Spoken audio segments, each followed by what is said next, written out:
Você provavelmente já ouviu falar em Nibiru, um planeta oriundo do sistema solar exterior que vem a se aproximar da Terra a cada 3.600 anos e da suposta civilização que o habita, os chamados Anunnaki, segundo Zecharia Sitchin e suas supostas pesquisas em tabuletas sumérias. Mas será que existe algo de incrível em toda essa história? Será que as tabuletas sumérias realmente dizem o que Sitchin afirma que dizem? É o que vamos descobrir nesse estudo. Então, sem muita enrolação, bora pro vídeo.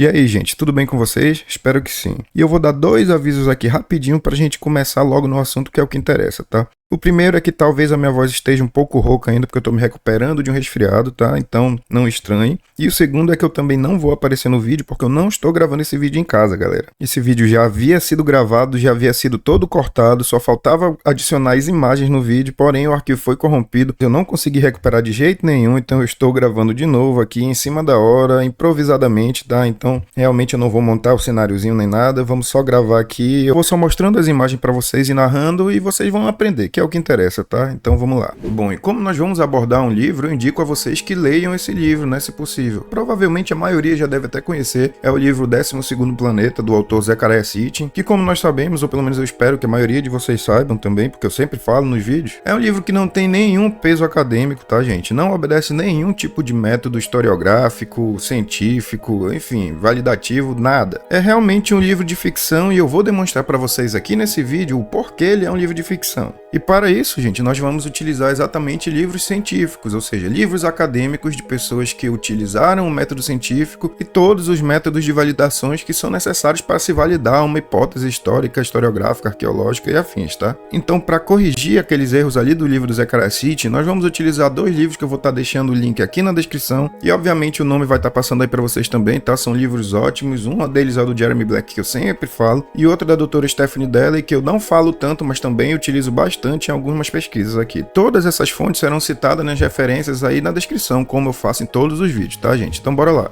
Para começar a história, vale ressaltar que Zecharia Sitchin nunca foi historiador ou arqueólogo. Ele, na verdade, era graduado em economia, gente. Posteriormente, ele fez alguns trabalhos ali de jornalismo e depois começou a escrever seus livros ali de ficção que ficaram famosos aí pelo mundo. Então, vendo rapidamente esse pequeno contexto resumido sobre Zecharia Sitchin, nós já conseguimos entender o porquê que falta conhecimento de causa para ele em relação a algumas áreas, né, gente? No caso aqui, história e arqueologia, principalmente mitologia suméria e mesopotâmica em geral. E pessoal, prestem bem atenção, em nenhum momento eu estou desfazendo aqui dos entusiastas e pesquisadores não acadêmicos. Pelo contrário, gente, eu dou toda a força do mundo para quem não é da área e ainda assim se interessa pelo estudo da história, da arqueologia e afins. Porém, tem um pequeno ponto, né, gente? Esse interesse tem que ser focado no método científico historiográfico, um método que nós utilizamos há décadas que nos ajuda a comprovar alguns tipos de afirmações ou eventos históricos, no caso. O problema em relação ao Zecharia Sitchin é que ele realmente não utilizou nenhum desses métodos e ainda assim se afirmava especialista em culturas mesopotâmicas, tradutor de cuneiforme e outras coisas que vocês vão ver que realmente ele não era. Nada contra a pessoa do Zecharia Sitchin, inclusive ele já até faleceu, que ele esteja em um bom lugar. O ponto aqui é falar sobre as ideias dele e não sobre a pessoa dele, beleza?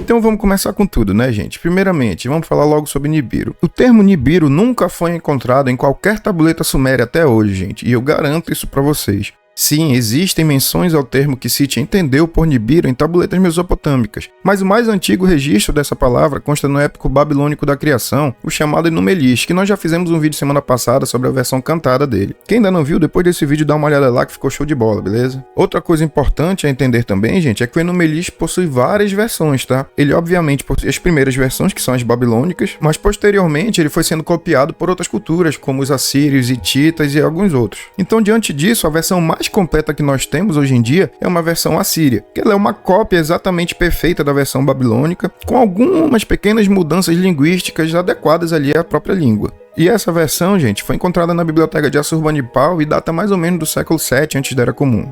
Interessante é que mesmo sendo uma versão assíria, a mitologia babilônica foi perfeitamente prescrita, gente. A presença de personagens como Marduk, Tiamat e outros que, como sabemos, só passaram a ser cultuados e registrados pelos babilônicos, nos indica que o texto pertence à cultura babilônica e contextualiza a mitologia babilônica, não suméria, nem de longe, gente. Mas voltando ao termo Nibiru, nós o encontramos 3 vezes no Enuma Elish, como já citado. Porém, nunca como Nibiru, mas sim como algumas variantes, como Neberet, Nebiru. Já em algumas versões posteriores, como no caso dessa versão assíria que eu falei para vocês, um pouco mais moderna, também é encontrado o termo Nebiriana, que tem mais ou menos o mesmo significado. A gente vai ver ali pra frente certinho, tá? Mas vamos ver aqui o que o Sitchin afirma sobre o termo ali no livro dele. Tendo deste modo construídas estações para os planetas, Marduk guardou para si próprio a estação Nibiru e atravessou os céus e inspecionou o novo sistema solar. Este era agora constituído por 12 corpos celestes, com 12 grandes deuses como seus correspondentes. Mas e aí, gente, será que isso está de acordo com os léxicos, dicionários e com a tradução oficial do texto? Vejamos primeiramente o significado oficial do termo segundo o CAD, que, como já dito em vários vídeos aqui, gente, é o maior e mais completo léxico de linguagens mesopotâmicas que existe, gente. Inclusive, tem um vídeo aqui no canal onde nós traduzimos junto a tabuleta do Grande Ziggurat de Ur, a placa de fundação, no caso do Grande Ziggurat de Ur, onde nós utilizamos inclusive o CAD nessa tradução, tá, gente? Eu vou deixar também o card aí por cima, então o link aqui na descrição para vocês. Travessia, passagem, cruzamento, associado com o encontro entre rios, o ato de cruzar um rio, também utilizado na navegação em sentido literal ao considerar o ato de remar um barco. Como vimos, nenhum dos dois significados remetem a qualquer relação com o planeta ou com uma raça alienígena.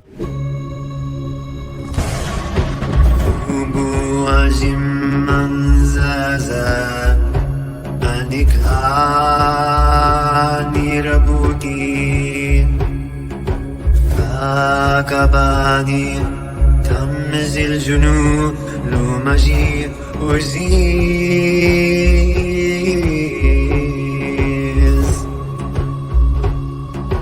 وادي جتا ميزرعتا وناشخير أرهي كاكباني وزيزي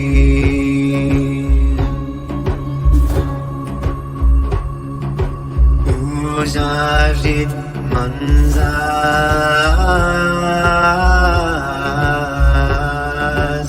يبيريانا ودور اكزيجور أنا لا يبيش أني لا يقوم مناما. No texto original, essa é a primeira menção a Nibiru. Há outras também, mas eu não vou colocar um trecho do vídeo e vou simplesmente ler aqui para vocês que vai ser mais rápido. Que Nibiru seja o titular do cruzamento entre o céu e a terra, para que eles não possam cruzar acima e abaixo, mas devam esperar por ele. Neberu é a estrela de Marduk, que aparece nos céus todas as noites. Ele é quem detém o ponto de virada. Eles devem olhar para ele. O próprio texto não deixa dúvidas de que Nibiru é uma estrela, gente. Primeiro, por ser chamado de estrela no próprio texto. Segundo, por aparecer no céu todas as noites. Ou seja, ou seria uma estrela ou seria a lua, né, gente? Mas como nós sabemos que a lua é um corpo celeste bastante bem registrado e documentado na mitologia, tanto suméria, quanto assíria, quanto mesopotâmica em geral, sabemos muito bem que Nibiru não poderia ser a lua, né? Então só sobra o quê? Uma estrela, certo? Mas nós não precisamos nem supor, gente. Nós podemos comprovar por outros pontos do texto, como por exemplo, o tal ponto de virada, que já é bastante conhecido e descrito posteriormente na astronomia assíria. Era nada mais nada menos do que a estrela polar, que é a única estrela nos céus a qual todas as estrelas parecem girar ao seu redor. E por que o termo cruzadora? Bom, como eu mostrei para vocês ali no significado do CAD, gente, algumas das variações utilizadas para o termo é exatamente cruzamento, ou seja, onde algo se cruza, certo? E os registros mesopotâmicos nos mostram exatamente isso. Na visão deles, Nibiru, ou seja, a estrela polar, ficava exatamente bem no meio do céu. Olha para o céu e imagina um cruzamento aí, ela vai estar bem no meio, ela vai ser a cruzadora, a que vai estar no meio do cruzamento. Então bastava olhar para o céu e identificar a estrela polar, que na visão deles era a que ficava bem no meio do céu, gente. Como dito ali, eles registram que para eles ela era a única que todas as estrelas giravam ao redor. Ou seja, ela não ia para o lado, nem para baixo, nem para cima, nem para o outro. Exatamente como está descrito no Enuma Elish e como eu mostrei para vocês no nosso vídeo da semana passada aí. Então, a partir daí, nós podemos entender até pela própria letra, gente, que ela era uma estrela, ela não era um asteroide, não era um planeta, não era um corpo celeste que tinha qualquer tipo de movimento, porque o próprio Numelist nos diz que ela ficava parada, ou seja, ela não ia para frente, nem para trás, nem para cima, nem para baixo, certo? Mas vamos indo que ainda tem muita coisa. Então, como nós podemos ver, nenhuma das vezes é citado um planeta ou qualquer raça o habitando. Tampouco os famosos Anunnaki, né, gente? Que sequer faziam parte da mitologia suméria, como eu falo pra vocês direto em vários e vários vídeos. Mas eu vou dar mais uma palhinha resumida aqui pra vocês nesses, pra não me estender muito. Os deuses sumérios eram denominados por eles mesmos, gente, como Anuna. O termo Anunnaki é totalmente acadiano. Os acadianos adicionaram o logograma aqui ao final para distinguir os seus deuses dos deuses sumérios que eram os Anuna, certo? E, gente, eu garanto para vocês com categoria que não existe nenhuma menção ao termo Anunnaki em tabuinhas sumérias de verdade. Nós tínhamos sim algumas variações ao termo Anuna na língua suméria, como Anana ou então Anunnaki, mas Anunnaki em si nunca apareceu em nenhuma tabuleta e eu garanto para vocês. Inclusive, gente, como eu sei que vai ter uns defensores do tio Zeca Sitchin aqui, eu desafio qualquer um que achar que existe esse termo Anunnaki em tabuletas sumérias a encontrar e mandar aqui nos comentários. É só mandar aí o número de identificação da tabuleta ou então o nome do texto em si que eu procuro aqui, e se houver eu faço questão de vir aqui me retratar, gente. Mas como eu sei que não tem, né, vamos indo. Mas voltando a Nibiru, também podemos encontrar o termo em outro texto babilônico conhecido como Astrolábio B, uma tabuleta dedicada inteiramente à astronomia. Está descrita e catalogada como KAV-218. A estrela mais brilhante que sai ao nascer do vento sul, quando os deuses da noite iniciam seus deveres e dividem os céus, esta estrela é Nebero, Marduk. Mais uma vez fica bem claro que Nibiru se tratava de uma estrela, chamada inclusive de estrela de Marduk. Bom, já analisamos os únicos dois textos encontrados que mencionam Nibiru. Nenhum deles faz jus às ideias e afirmações de Zecharia Sitchin, como nós vemos demonstrando aqui, gente. Temos também um outro texto muito conhecido, gente, o Mulapin. Ele é o maior compêndio astrológico babilônico, e apesar de não mencionar o termo Nibiru diretamente, ele faz uma menção à estrela de Marduk que nós citamos anteriormente. Vejamos. Quando as estrelas, aquelas de Enlil, terminam, a luz das grandes estrelas é vermelho escura. Faz com que o céu seja dividido e a estrela de Marduk, a cruzadora, surge. Mais uma vez, vemos claramente que eles estavam se referindo a uma estrela. O próprio termo cruzadora, como já dito, remete ao primeiro significado que indicamos para o termo Nibiru, o ato de cruzar algo ou um ponto. Nós já falamos ali disso mais cedo, né, gente? De acordo com um pouco que nós já vimos até aqui, os próprios textos mesopotâmicos nos demonstram que podemos formar um panorama bem confiável do que realmente era Nibiru, e que esse panorama está bem distante das ideias do livro 12º Planeta. O que nós já aprendemos até aqui? Que Nibiru é relacionado a Marduk e é a estrela polar, que os eventos com os quais Nibiru tem relação indicam que ele se tratava de um corpo celeste com bastante regularidade, gente, que aparecia todas as noites, e não a cada 3.600 anos como afirmado pelo autor. Que nas tabuletas não existem evidências que relacionem Nibiru com os Anunnaki, tampouco com a cultura suméria, e que Zecharia Sitchin não sabia nem de qual povo e nem de qual língua ele estava tratando. Podemos ter certeza de que em toda a literatura suméria nunca foi dito que Nibiru retornava à vista dos sumérios a cada 3.600 anos, nem que esse era o planeta de origem dos Anunnaki, os quais sequer são relacionados a Nibiru. Tudo isso, gente, sem contar que o texto nem sumério é, como nós vemos vendo. Mas vamos indo. Bom, e de onde saíram esses 3.600 anos que o Zecharia Sitchin utiliza ali no livro dele? A ideia dos 3.600 anos, gente, não é nem de longe uma hipótese considerada oficialmente. Zecharia Sitchin buscou o termo Shar, que ele utiliza como sendo 3.600 anos, em um outro texto totalmente diferente do Numelist, gente. Esse texto também é bem famoso aqui no canal, nós sempre falamos dele, o famoso Eld Blundell Prism, mais conhecido como a lista de reis sumérios. Vejamos o que o Sitchin afirma sobre. Epíteto do planeta, Shar, supremo governante, significa um círculo perfeito, um círculo completo e também o número 3.600. A identidade dos três termos, planeta, órbita e 3.600, não pode ser mera coincidência. A lista nomeia as cidades que se seguiram, Larak e Sipar e seus governantes divinos. E por último, a cidade de Shuruppak, onde um humano de ascendência divina era rei. O fato impressionante acerca das fantásticas durações destes governos é que, sem exceção, elas são múltiplas de 3.600. E aí ele segue com o início da tabuleta, gente. E aí ele faz a continha, né? 8 vezes 3.600 e por aí vai. Ou seja, ele utiliza esse termo Shar como significado exato de 3.600 anos. E ponto. Gente, de fato, na escrita proto-cuneiforme, o número 3600 era representado por um círculo. Porém, como já demonstrado, o Enuma Elish é babilônico e a escrita que utilizava o char como medida para os valores apresentados anteriormente era o proto-cuneiforme, uma escrita que já não era utilizada há mais de 1200 anos quando o Enuma Elish foi escrito. Veja que mais uma vez o autor está misturando culturas e suas respectivas línguas em uma bola de confusão e desinformação. Mais tarde, esse sistema numérico evoluiria para a marcação cuneiforme em si, ainda mantendo alguns dos princípios do antigo método. Então, já que nós queremos saber o que a palavra char significa, vamos consultar mais uma vez o CAD. O léxico nos informa 3 possíveis significados para a palavra de acordo com o contexto da frase. O número 3600 como medida de distância, tempo, área ou simplesmente contagem. Incontável, totalidade. Então, sem sombra de dúvidas, a gente pode concluir que não existe uma menção na literatura suméria que associe o termo char a círculo perfeito ou a supremo governante, como Sitchin afirmou ali no livro dele, e que a associação desse símbolo com o significado planetário carece de maiores provas, bem como que o termo era utilizado para diversos tipos de medidas, tanto em tempo, quanto em tamanho, quanto em qualquer outro tipo de contagem. Em resumo, a literatura suméria em momento algum aponta char como sendo a exata medida de 3.600 anos, mas sim diversas medições de diversas formas de se medir qualquer coisa que se aproxima do número de 3.600, bem como uma expressão para significar muito, bem como uma expressão para significar totalidade, completude e algo do tipo. Mas se o char da lista de reis sumérios não significa 3.600 anos, ele significa o que então, Edson? Gente, os 3 únicos significados possíveis nós já vimos ali pelo CAD. Então agora basta entender qual deles é utilizado de acordo com o contexto da frase. Sendo assim, gente, seguindo o contexto dos registros cronológicos sumérios, nós podemos entender que esse char ali da lista de reis sumérios era na verdade o termo totalidade, ou seja, eles estavam se referindo sim a tempo, mas não como o número 3600, mas a medida de totalidade de um tempo, de um período, ou seja, normalmente é contado como um ano. Então, quando ele fala que Alulin reinou por 8 char, ele está dizendo que Alulin reinou por 8 anos. Quando Emenluana reinou por 12 char, ela reinou por 12 anos, gente. Vocês veem o quanto é tão menos miraboloso e tão menos fantasioso do que o autor faz parecer ser?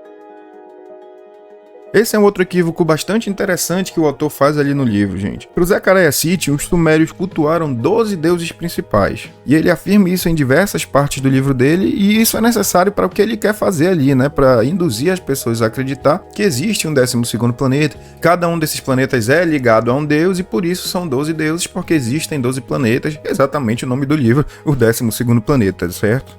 Acontece, gente, que hoje em dia, com o avanço da siriologia e das traduções das tabuletas, é perfeitamente sabido que os principais deuses sumérios eram 7 e não 12. Sim, a mitologia suméria contava com centenas de deuses, gente. Nós podemos contar pelo menos 300. Mas o panteão sumério, ou seja, os deuses principais da cultura da mitologia suméria, não eram 12 e sim 7, como nós vamos ver aqui.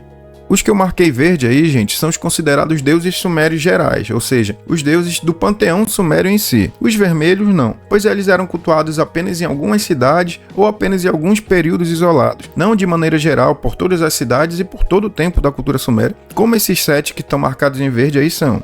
Ele misturou esses deuses sumérios com deuses de outras culturas e períodos, gente, para conseguir chegar ao número 12, caso contrário, a sua historinha não faria sentido e todo o livro cairia por terra, né? Mas teve um ponto que o Zecharia Sitchin acertou, gente, que os deuses sumérios realmente têm um equivalente a corpos celestes. Nós vamos já ver quais são esses equivalentes aí, mas já que nós estamos falando dos corpos celestes, também é importante lembrar que o Sitchin afirma que os sumérios sabiam que a Terra era redonda. E, gente, ele até admite que a noção dele vai contra o consenso científico, mas ele não diz o porquê. Mas é para isso que eu tô aqui, né, gente? De acordo com as traduções oficiais das tabuletas, os sumérios acreditavam que a Terra era plana e era situada embaixo de um firmamento composto por 3 níveis. Nas bordas haviam os portões pelos quais Tu, o deus Sol, passava todo o amanhecer e anoitecer. Já abaixo, galera, havia o Apsu, um mar de águas frescas e primordiais, de onde se originavam os cursos das águas e da terra. Era também a residência de Enki e de outras criaturas cuja forma sempre lembram criaturas aquáticas. Mais abaixo havia um mundo inferior, para o qual as pessoas iam após a morte. Após passar pelos portões, Tu iluminava o mundo inferior e uma vez por mês a lua também o fazia. E sim, gente, nós temos inúmeras evidências mitológicas que consagram essa visão. Uma delas é, sem dúvida, as descrições a respeito de Tu, a divindade solar. A literatura suméria possui diversas menções aos portões de Utu e sua trajetória através dos céus, como por exemplo o texto Shir-Nanshub, no qual lê-se: seu grande poder divino é o grilhão dos deuses colocados na terra. Seu portão é nomeado por seu Deus, o belo Deus. Somente quando está aberto é que Utu ilumina o horizonte. Sua moradia, o lugar onde os destinos são determinados pelos deuses a fim de tomar decisões justas, é onde os deuses do céu e da terra se aconselham. Em resumo, gente, podemos concluir que os apontamentos do autor simplesmente contradizem toda a mitologia e cosmogonia suméria, e até a cosmologia em si, uma vez que esses realmente acreditavam em uma terra plana, sob a qual o sol todas as noites e a lua uma vez por mês passavam por baixo. Afinal, o que eles realmente sabiam a respeito do sistema solar, gente? Grande parte das informações que nós temos sobre isso está no Mulap, aquele léxico astrológico que nós já falamos mais cedo. O texto contém nome de estrelas, constelações, planetas, além da descrição precisa do movimento dos 7 planetas conhecidos pelos sumérios, os únicos 7 que eram vistos a olho nu. Por isso o número de 7 deuses, porque eram apenas 7 planetas que eram vistos pelos sumérios. Sem contar que os outros corpos celestes citados restringem-se simplesmente a estrelas ou pequenos agrupamentos de estrelas.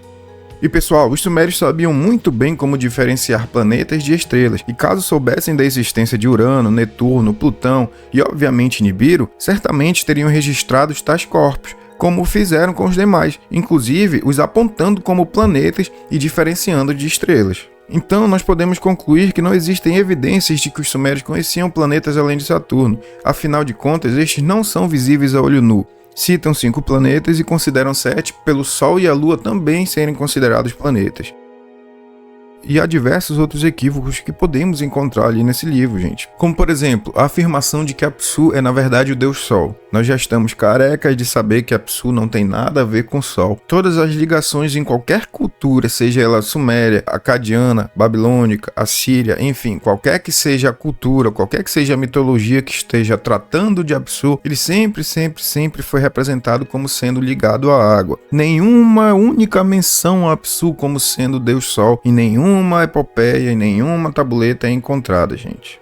As menções a Apsu na literatura suméria, especialmente a respeito das criaturas que vivem nele, são bastante esclarecedoras. A própria filologia pode nos comprovar isso com o nome de coisas comuns ao dia a dia, gente. Por exemplo, a palavra Apsur Makurur indicava um tanque de água presente nos palácios, tido como sagrado. Há inclusive cultura material de tais tanques no acervo do Museu de Pérgamo, em Berlim. Mas o interessante, gente, é que essa mitologia nos indica que, ligado a esse termo, Apsu, sempre vem algo aquático, nada ligado ao Sol. O próprio deus Enki, como já dito, era o deus do Apsu, e não é de se surpreender que suas representações sempre envolvam elementos aquáticos, tais como peixe, vasos com água, tanques com águas e fios de águas saindo para todas as direções. São várias as menções a respeito dessa relação, gente. Então, sem sombra de dúvidas, Apsu não era relacionado ao Sol, como afirma Sitchin, mas sim com as águas subterrâneas e doces, um significado um tanto irônico quando comparado ao do autor, vocês não acham? Chegamos então à suposta criação de Lahmu e Lahamu, para Sitchin, Marte e Vênus respectivamente. A justificativa de Zecharia Sitchin para realizar essa associação está na raiz das duas palavras. Para ele, Lahmu ou Lahamu são variantes do termo fazer guerra. O ponto é que na mitologia mesopotâmica, as referências a esses seres ligados a esses planetas nunca existiram, gente. Lahmu significa fertilidade e Lahmu significa virilidade. E como nós podemos ter certeza de que Lahmu e Lahamu não são Vênus e Marte? Bom, primeiramente, Vênus é um corpo celeste muito bem documentado na mitologia suméria, sendo chamado de Inanna, Ishtar ou Dilibat, segundo Mulap, a única divindade feminina entre os deuses astrais. Então, obviamente, Lahmu não poderia ser Vênus, já que Inanna já é Vênus, né, gente? Então, sendo assim, a gente pode afirmar com segurança que não existem evidências da associação de Vênus com Lahmu na mitologia suméria. O planeta é, na verdade, representado por Inanna, como já falamos. Já Lahmu, qual segundo Zecharia Sitchin corresponde a Marte, era uma divindade protetora e beneficente, representada por um homem de barbas e cabelos longos. E pessoal, não existe em toda a literatura mesopotâmica referências a Lahmu como sendo associado a Marte e muito menos com a guerra, como Zecharia Sitchin afirmou. Segundo Jeremy Black, seu nome tem origem na palavra Lahmun, que significa cabeludo, exatamente como ele é representado. Bom, e Lahmu era associado a Marte? Claro que não, né, gente? Marte, por sua vez, era associado com Salbanatu, como nós vimos ali no Mulap. Ou seja, Salbatanu era o nome que eles davam ao planeta Marte, mas o deus a que ele era associado era Nergal, que era um deus associado à praga. Então Marte não era lá um planeta muito legal ali para os sumérios. O nome Salbatanu, inclusive, é traduzido literalmente como aquele que faz a praga durar. Então, gente, nós podemos comprovar mais uma vez que não existem evidências que sustam a equivalência entre Marte e Larmu. Mais à frente ali na epopeia são criadas mais duas entidades, Anshar e Kishar. E para quem conhece um pouco do Enumelish, sabe muito bem que isso aqui ainda é bem no início, gente. Ou seja, eu não sei com quanto tempo tá ficando esse vídeo aqui, porque eu ainda vou editar mais uma vez, né, gente? Como eu já falei para vocês, ele já tinha sido gravado, né? Mas enfim, acontece. O ponto é que todo esse tempo aqui nós levamos para corrigir o comecinho ali do livro dele. Tá bem no início da tabuleta ainda. Então vocês podem ver que tem muita coisa ainda que a gente pode estudar, analisar, comparar e corrigir aqui. Mas prosseguindo, bora ver o que o Zechariah fala sobre Anshar e Kishar. Eram dois planetas majestosos, como se pode evidenciar pelos seus nomes. Anshar, príncipe, o primeiro nos céus, e Kishar, o primeiro nas terras firmes. Eles deixaram para trás em tamanho o primeiro par, ultrapassando-o em estatura. A descrição, os epítetos e a localização destes facilmente os identificam como Saturno e Júpiter. Em primeiro lugar, não há na epopeia, gente, nenhuma menção ao tamanho de Anshar e Kishar. A definição de Anshar, por exemplo, não condiz em momento algum com o apontado por Sitchin. Entretanto, há algo interessante a respeito do significado de Kishar. De acordo com Cade, o termo significa terra inteira, e não o primeiro em terra firme, como mencionado pelo autor. Além disso, nós sabemos através do Mulapen e de outras fontes que Saturno e Júpiter eram na verdade respectivamente Ninurta e Marduk. Mais uma vez o autor está misturando os deuses, os corpos celestes e a mitologia que os envolve. Bom, galera, temos diversas outras correlações dessas apontadas por Sitchin que não fazem sentido algum, mas se a gente for falar de cada uma delas aqui, esse vídeo vai ficar com horas e horas e eu planejo fazer uma parte 2 desse vídeo, então vamos deixar algumas delas ali para parte 2 e agora vamos passar para uma outra parte bastante importante, que inclusive acho que é o maior ponto aqui desse livro, gente. É por causa desse selo aqui que nós vamos ver agora, o selo VA243, que Zechariah Sitchin criou esse livro, essa mitologia praticamente criada por ele, né, gente? Porque ele muda o nome dos planetas, ele muda o nome dos deuses, ele muda quais são os deuses, ele mistura as línguas, ele mistura as culturas, enfim, ele muda tudo para criar uma historinha legal ali no livro dele, que inclusive acabou dando certo, né, gente? Ele vendeu milhares e milhões de cópias e vende até hoje, mesmo já tendo falecido, os livros ainda são vendidos. Para vocês verem mais um padrão aí entre livros de ficção, né, gente? Se nós pegarmos um livro acadêmico, ele nunca vai ter milhares e milhares de cópias vendidas no mundo. Já um livro de ficção, com certeza vai ter. A gente pode ver isso pelos livros do Harry Potter, pelo livro do Senhor dos Anéis e por diversos outros livros de ficção que venderam milhões e milhões de cópias, gente. Por quê? Porque a ficção é mais divertida, mais interessante do que estudar um livro acadêmico, obviamente. Mas vamos lá, vamos falar do selo VA243, que é apontado por Sitchin como possuindo a representação de 11 planetas do Sistema Solar e mais um, que ele afirmou ser Nibiru.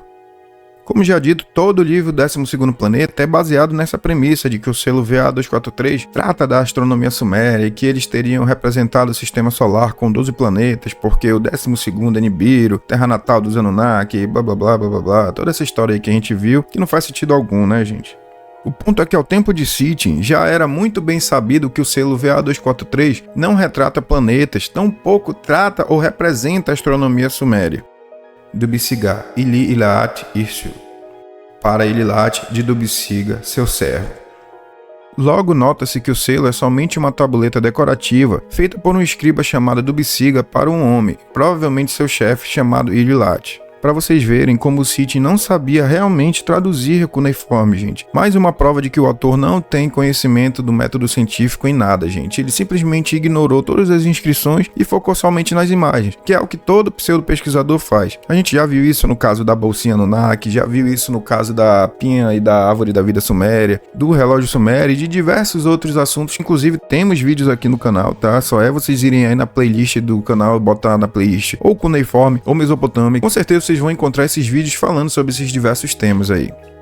Mas voltando aqui para o selo, que é apenas um selo decorativo, como nós já vimos, para o Sitchin não. Para ele era um selo que tratava exatamente da astronomia mesopotâmica. E ele afirma que a figura central é o Sol e as demais são os planetas. Obviamente não são, gente. Em representações mesopotâmicas, gente, o símbolo do Sol sempre tem 4 braços com linhas em formato de onda partindo do centro do círculo, rodeado por outro círculo. Da mesma maneira, conjuntos de estrelas também eram comumente representados em estelas sumérias e acadianas. No Escudurro, por exemplo, as tabletas de propriedade de terra, o Sol, a Lua e as estrelas sempre são representados da mesma maneira, bem como os pontos menores, que sabemos que são conjuntos de estrelas. Em resumo, gente, o selo sequer tinha o objetivo de retratar um registro astronômico, tampouco um registro astronômico acurado. Sabemos disso pois o selo não possui nenhuma das características que os registros astronômicos babilônicos oficiais possuíam, como o Mulapin já citado, o Astrolábio B e outros.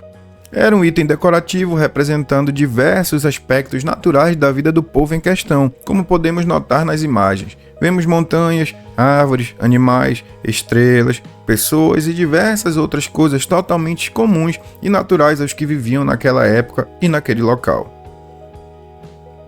Então, galera, dessa maneira a gente pode realmente concluir, sem sombra de dúvidas, que o Zechariah Sitchin não sabia o mínimo de mitologia e da arte suméria, não sabia o mínimo de tradução de cuneiforme, tampouco da Mesopotâmia como um todo, pois ele mistura sumérios, acádios, babilônicos, assírios, suas culturas, seus textos, suas artes, suas mitologias, enfim, ele mistura tudo em uma grande bola de neve de desinformação para gerar uma tese que não corrobora em momento algum com o que temos de historiográfica e arqueologicamente comprovado sobre aqueles povos. Bom, gente, pro vídeo de hoje já chega, né? Se vocês gostarem desse vídeo e quiserem, é só pedir aí que eu faça sim a parte 2 e a gente continua aqui corrigindo muitas coisas aqui que o Sitchin errou. Espero que vocês tenham gostado. Se gostaram, deixa aquele like. Se não for inscrito, se inscreva. Valeu pra quem assistiu até aqui. E agora eu vou deixar mais 2 vídeos aqui pra vocês continuarem assistindo e ajudando o nosso canal a crescer. Valeu, galera. Até o próximo vídeo.